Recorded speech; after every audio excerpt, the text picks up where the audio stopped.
এই বাংলাদেশ এইটুকু জায়গায় প্রতি জেলাতে হয়তো সময় এসেছে ইস্ট বেঙ্গলের ঘরবাপ্তি হওয়ার। ইস্ট বেঙ্গল শুধুমাত্র ময়দান কলকাতা শহরের একটি ক্লাব ঘর হয়তো থাকবে না, প্রত্যেকটি জেলাতে হয়তো ইস্ট বেঙ্গল প্রদেশ বা ইস্ট বেঙ্গলের যে ফ্ল্যাগ, সেই ফ্ল্যাগ হয়তো উড়বে।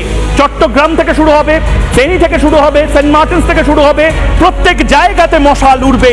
প্রত্যেকটা ঘরে এই মুহূর্তে একটাই স্লোগান, হয় তুমি আমার জমি ফেরত দাও, যে জমিগুলো এক রাতের নোটিসে নিয়ে নেওয়া হয়েছে, নয় টাকা ফেরত দাও, নয়তো ইস্ট বেঙ্গলের পতাকা প্রত্যেকটি জেলাতে ওড়ার ব্যবস্থা করো। এই লড়াইটা চলবে এবং এই লড়াইটা আগামীকাল তথ্য সহ অন্য কোনো মিডিয়া দেখাবে না, যেটা রিপাবলিক বাংলা দেখাবে, জবাব চায় বাংলাতে দেখতে পারবেন আপনারা। প্লিজ কোথাও যাবেন না।